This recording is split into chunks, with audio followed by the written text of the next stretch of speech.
आज मैं हमारे देश के जेनजी से बात करने के लिए आया हूँ। हमारे देश के युवाओं से, स्टूडेंट्स से सीधे बात करने के लिए आया हूँ। आप सब लोग समझदार हैं, पढ़े लिखे हैं। मेरी बात को बड़े ध्यान से सुनना और गौर करना। नीट का पेपर लीक हुआ है। हर बार की तरह इस बार भी जांच सीबीआई को सौंप दी गई है। हर बार की तरह इस बार भी सीबीआई ने 10-15 लोगों को गिरफ्तार कर लिया है।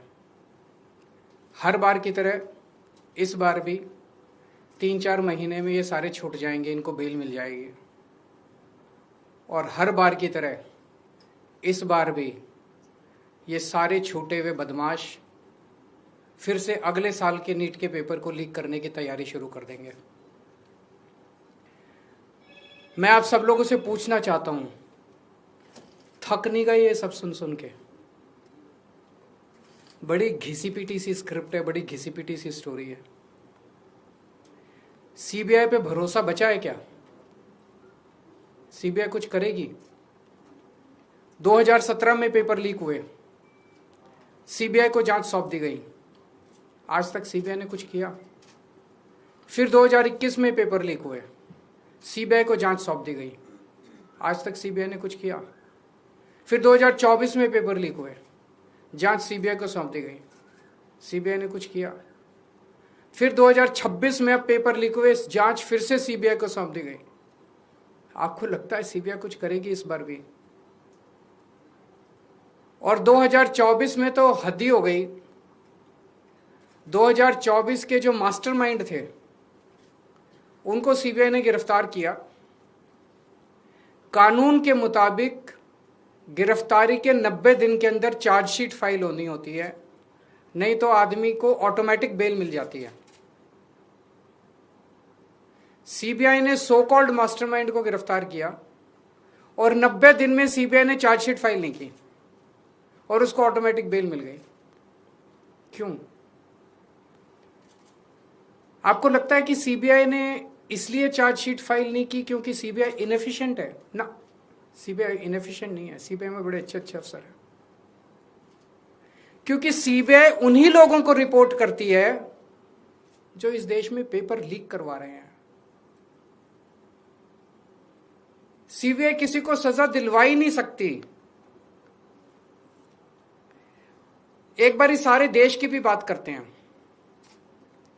2014 से जब से मोदी सरकार आई है, टोटल हमारे देश में 93 पेपर लीक हुए हैं, 93। और इनमें अधिकतर paper double engine, triple engine की बीजेपी की, एनडीए की सरकारों में लीक हुए हैं। लगभग 6 करोड़ युवाओं का भविष्य इन 93 पेपरों में बंद था। 6 करोड़ लोगों का भविष्य बर्बाद हो गया इन 93 पेपर जो लीक हुए। इनमें मोस्टली पेपर लीक हुए राजस्थान में, उत्तर प्रदेश में, उत्तराखंड में और गुजरात में। इन 4 राज्यों में सबसे ज्यादा पेपर लीक हुए। इन चारों राज्यों में बीजेपी की सरकारें हैं। तो ये इत्तेफाक नहीं है कि इन चारों राज्यों में बीजेपी की सरकार है, केंद्र में बीजेपी की सरकार है, नीट का पेपर लीक हो गया। और अभी पिछले 1-2 दिन से खबरें आई हैं, ये जो नीट का पेपर लीक हुआ है इसका एपिसेंटर भी राजस्थान है। और इनमें जो 2-4 लोगों के ऊपर सुई गई है वो भी बीजेपी के नेता दिखाई देते हैं। तो इससे शक तो पैदा होता है कि क्या इन सारे पेपर लीक में इनके नेता शामिल हैं या इनकी पार्टियों का या सरकारों का संरक्षण है, या सीधे सीधे इनके नेता ही पेपर लीक करवा रहे हैं, उन्हीं का धंधा है। और अगर ऐसा है तो सीबीआई की जांच इसमें बेचारी क्या करेगी? सीबीआई इसमें बेचारी क्या करेगी? तो मेरा जेनजी से सीधा सीधा, देश के युवाओं से सीधा सीधा पूछना है कि ऐसे ही चलेगा या कुछ करना है? ऐसे ही हर साल आप देखो, 2017 में पेपर लीक हुए, उसके 4 साल बाद 2021 में हुए, उसके 3 साल बाद 2024 में हुए, उसके 2 साल बाद 2026 में हुए। अब उसके 1 साल बाद 2027 में होंगे और हर साल पेपर लीक होंगे अगर आपने कुछ नहीं किया तो। अगर नेपाल का और बांग्लादेश का जेनजी सड़कों पे उतर के अपने देश की सरकारों को बदल सकता है तो हमारे देश का जेनजी पेपर लीक करने वाले मंत्रियों को जेल नहीं भेज सकता है। मुझे अपने देश के जेनजी पे पूरा भरोसा है। ये देश आपका है। इस देश के नेताओं को इस देश में कोई इंटरेस्ट नहीं है। इस देश के नेताओं के बच्चे विदेशों में पढ़ते हैं। हमारे देश के एक बहुत बड़े नेता ने कहा था, जरूरत पड़ी तो झोला उठा के चल दूंगा। मैं और आप तो झोला उठा के नहीं जाएंगे ना। हमारे बीवी बच्चे तो इसी देश में रहते हैं। हम तो इसी देश की पैदाइश हैं। हम तो इसी देश की मिट्टी के हैं। हम तो इसी देश के हैं। हमें तो इसी देश में रहना है, तो बचाना तो इस देश को हमें और आपको ही पड़ेगा।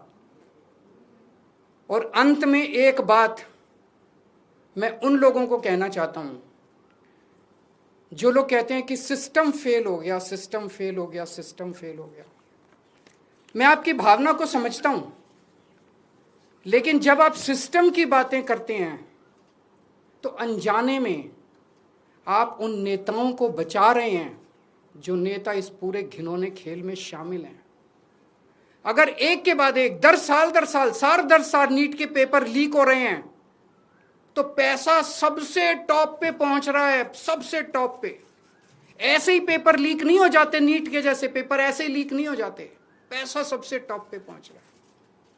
तो जब आप सिस्टम की बात करते हैं तो आप उस टॉप को बचा रहे हैं, अनजाने में बचा रहे हैं। मैं जानता हूं आपकी मंशा नहीं है, लेकिन अनजाने में उस टॉप ये सिस्टम कोई इमेजिनरी नहीं होता, फिक्शन नहीं होता, सिस्टम हवा में नहीं होता। सिस्टम के पीछे लोग हैं। सीधे आरोप लगाइए जो इस खेल के अंदर शामिल है, उनको जेल में भेजिए, सड़कों पे उतरिए, आंदोलन कीजिए और इस घिनौने खेल को बंद कीजिए। आज एक दूसरी बात भी मैं उठाना चाहता हूं जो इस देश के लोग फेस कर रहे हैं। अभी खबर आई है कि पिछले 2-3 दिन में रशिया से एक जहाज चला गैस लेके हमारे देश की ओर। हमारे देश को गैस सप्लाई करने के लिए रशिया से एक जहाज चला। भारत सरकार ने उसको रोक दिया। भारत सरकार ने रशिया से कहा कि हमें गैस नहीं चाहिए। हमारे देश के प्रधानमंत्री हमें कह रहे हैं कि स्कूटर इस्तेमाल मत करो, मोटरसाइकिल इस्तेमाल मत करो, कार इस्तेमाल मत करो, public transport, work from home कर लो, तेल बचाओ। रशिया हमें कह रहे हैं कि तेल की कमी है, गैस की कमी है, फर्टिलाइजर इस्तेमाल मत करो। रशिया हमें तेल दे रहा है, हमें गैस दे रहा है, कह रहे हैं हम तेरे से नहीं खरीदेंगे। क्यों नहीं खरीदेंगे? ट्रंप ने मना किया है। तो मोदी जी ट्रंप के सामने क्यों झुके हुए हैं? 140 करोड़ लोगों का हित जरूरी है कि ट्रंप जरूरी है? मोदी जी की क्या मजबूरी है कि ट्रंप के सामने झुके हुए हैं? मोदी जी ट्रंप की बात क्यों मान रहे हैं? पूरी दुनिया का कोई नेता, कोई देश ट्रंप की बात नहीं मान रहा, मोदी जी ट्रंप की बात क्यों मान रहे हैं? चारों तरफ अफवाह फैली हुई है कि एप्स्टीन फाइल्स के अंदर मोदी जी का नाम आया, इसलिए मोदी जी डरे हुए हैं। चारों तरफ अफवाह फैली हुई कि अडानी को बचाना है, इसलिए मोदी जी डरे हुए हैं। मुझे नहीं पता क्या कारण है, उनके कोई भी व्यक्तिगत कारण हो सकते हैं। मेरा कोई इंटरेस्ट नहीं है मोदी जी का एप्स्टीन फाइल में नाम है कि वो अडानी को बचाने की कोशिश कर रहे हैं कि कोई और कारण है। मेरा उनके व्यक्तिगत जीवन में कोई इंटरेस्ट नहीं है। लेकिन मैं मोदी जी को कहना चाहता हूं कि 140 करोड़ लोगों के आप एक तरफ इनको कह रहे हो कि गैस मत इस्तेमाल करो, पेट्रोल मत इस्तेमाल करो, किफायत करो, और दूसरी तरफ रशिया से तेल नहीं खरीद रहे। ऐसे समय में तो डिप्लोमेसी ये कहती है कि साम दाम दंड भेद, जहां से तेल मिले, जहां से गैस मिले, ले लेनी चाहिए, और आप उसको मना कर रहे हो। मोदी जी, मैं नहीं जानता आपके क्या व्यक्तिगत कारण है, लेकिन अगर आप अपने व्यक्तिगत प्रेशर को झेलने की क्षमता नहीं रखते हैं तो इस्तीफा दे दीजिए। 140 करोड़ लोग, बहादुर लोगों का देश है ये, जिसने बड़ी बड़ी कुर्बानियां दी हैं। हमारे देश में ऐसे बहुत लोग हैं जो ट्रंप को उसकी जुबान के अंदर उसमें जवाब देंगे, ट्रंप के सामने खड़े होकर उसकी आंखों से आंखें मिला के ट्रंप को जवाब देने की हिम्मत रखते हैं हमारे देश में। ऐसे व्यक्ति को प्रधानमंत्री बनाएंगे हम, जो ट्रंप को उसकी भाषा में जवाब दे। हमारा देश महान देश है, 140 करोड़ लोगों का देश है। ट्रंप को हमारी जरूरत है, अमेरिका को हमारी जरूरत है। दुनिया में सबसे बड़ा मार्केट हमारे देश के अंदर है, उनको अपना माल बेचने के लिए हमारी जरूरत है। अरे अमेरिका की 10 कंपनियों को लात मार के बाहर निकालो, देखो ट्रंप की अकल ठिकाने ना आ जाए तो। लेकिन ट्रंप के सामने गिड़गिड़ाने, हम ट्रंप से, रशिया से तेल क्यों नहीं खरीद रहे? आज मोदी जी 140 करोड़ लोग आपसे फरियाद करते हैं, अभी तुरंत इसी वक्त रशिया से तेल खरीदना शुरू कीजिए, रशिया से गैस खरीदनी शुरू कीजिए और बंद कीजिए ट्रंप की गुलामी करना। हमारा देश महान देश है, बड़ी शर्म आती है, बड़ी दुख होती है, बड़ी कौफ्त होती है जब इतने बड़े महान देश का प्रधानमंत्री ट्रंप के सामने गिड़गिड़ाता है, उसके सामने झुक जाता है। अगर आपके कोई प्रश्न है तो बताइए। सर, आपने जो जेनजीज को अपील की है, हो सकता है इसको इंटरप्रेट किया जाएगा कि you are provoking the. I am asking them to come on the streets peaceful